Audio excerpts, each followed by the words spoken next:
Premier League radio in a Premier League city.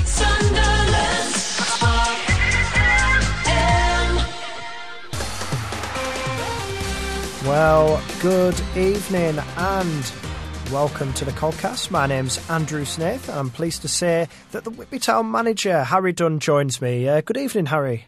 Good evening, Andrew. Nice to have you with us, Harry, as always. But the way things are going, that's a decent point at Frickley on Wednesday night.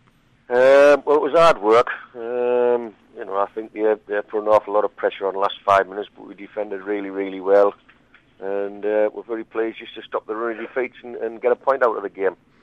Indeed, Harry, and also I gather a chance at the end for Jimmy to maybe take all 3 points.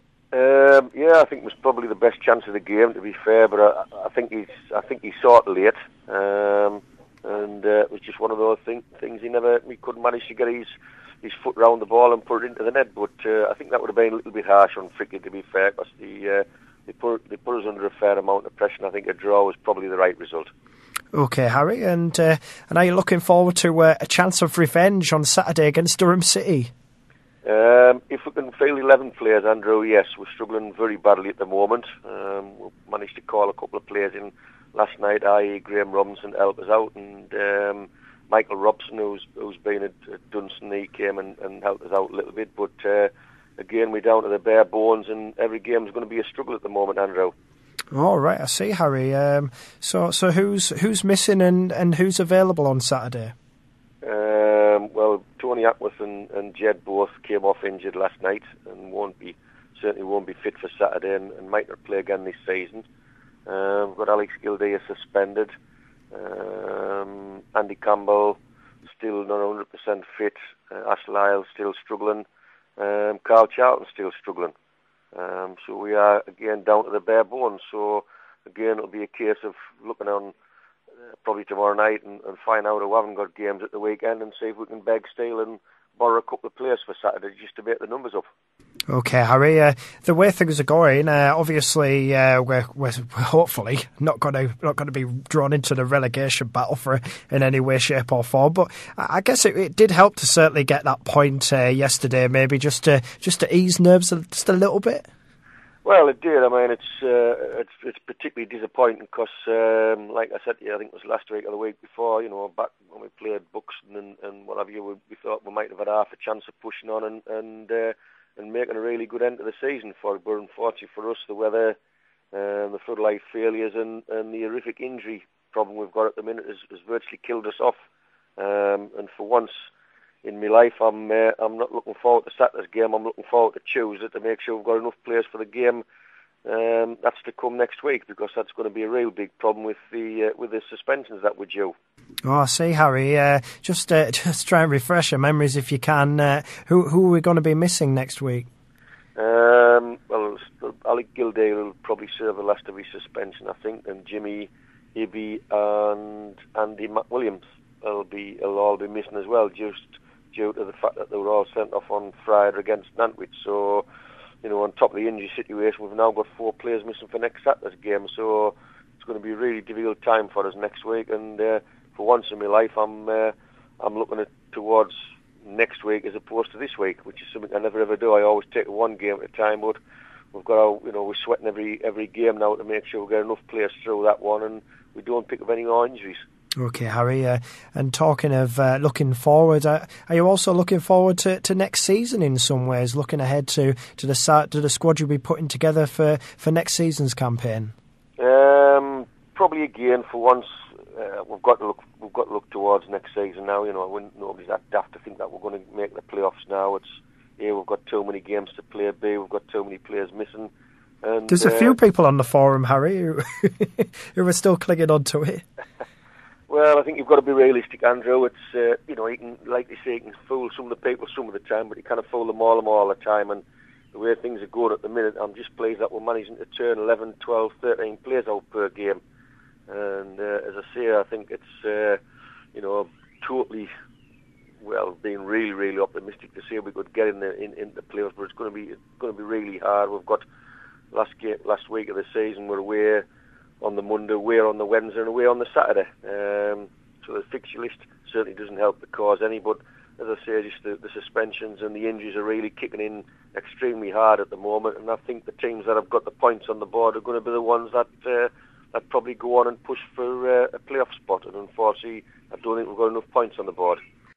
Whitby Town's Cash Bonanza is just £1 a week, and you could win the top prize of £500 or one of the other great cash prizes. All the money taken goes back into supporting Whitby Town Football Club.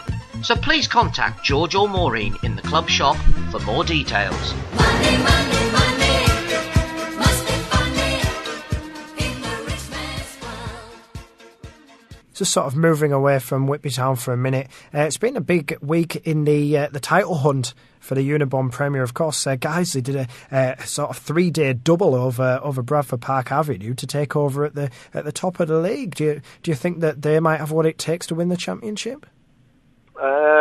I think at this stage of the season, Andrew, if you've got the points on the board, obviously it's a big plus for any team, and for Guiseley to go and beat Bradford twice.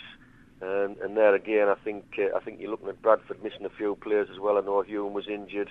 I know Iqbal was injured. The two very, very good central defenders. So obviously they've picked up injuries at a bad time. But the problem we've got at the minute, Andrew, and again I spoke to Billy Heath about it last night. At this stage of the season, you pick injuries up. The league throws games at you every 2 days. Doesn't give teams a chance, and you can have the best squad in the world up until the last 2 or 3 weeks of the season, and they're cramming 9 games in, and it's totally ridiculous. And promotion can fall by the wayside, and that's I think what's happened with Bradford. I think they've picked too many injuries up. In fairness to guys, I think they're a good football inside as well, and might go on and win the league now. But it's just get the situation now where all of a sudden your hopes can be gone in 2 weeks, and it really is hard to take when you've worked really, really hard for the end of 35 weeks of the season to see it go so quickly. Yeah, certainly going to be very interesting at the top of that league. And of course, whoever doesn't win the championship, I'm sure will be going into the playoffs as the favourites. And then you've also got Boston United. You've also got Retford, who've done a great deal of work on the ground, I understand.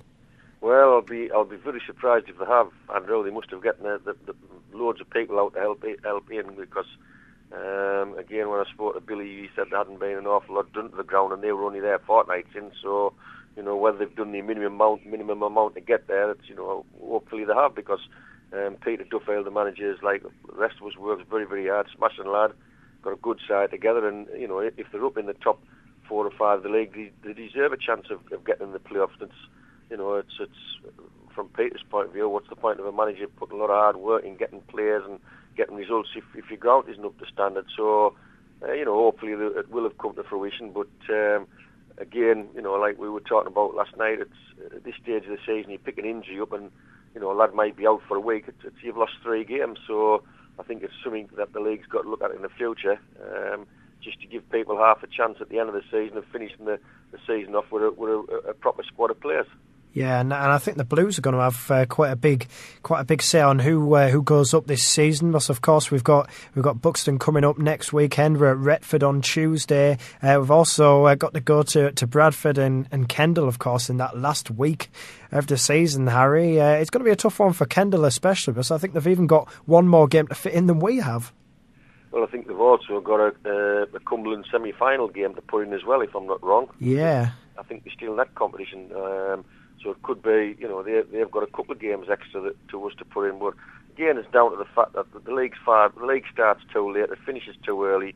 You've got far too many games crammed into a short space of time, and fair enough, it might benefit one club or whatever, but the majority of clubs, we're all struggling. I mean, we've got 4 or 5 players missing every game, and you're sweating game in and game out just to make sure you've got 12, 13 people just for the next game, and we're ringing around left, right and centre to try and get players to help us out and what have you. So it makes life very, very difficult, and I don't think we give value for money. I don't think, in all honesty, when you say that teams have got missing the best players, you don't get the best game of football. So there's going to be quite a few teams now. I think you'll see it in the way the results are going. I mean, I think there was FC got beat 4-1, and I think Ossett got beat 4-1, and there's the tight games have gone out the window yet at the beginning of the season, and it's just a case of trying to put as strong a team out as possible to get some sort of a result.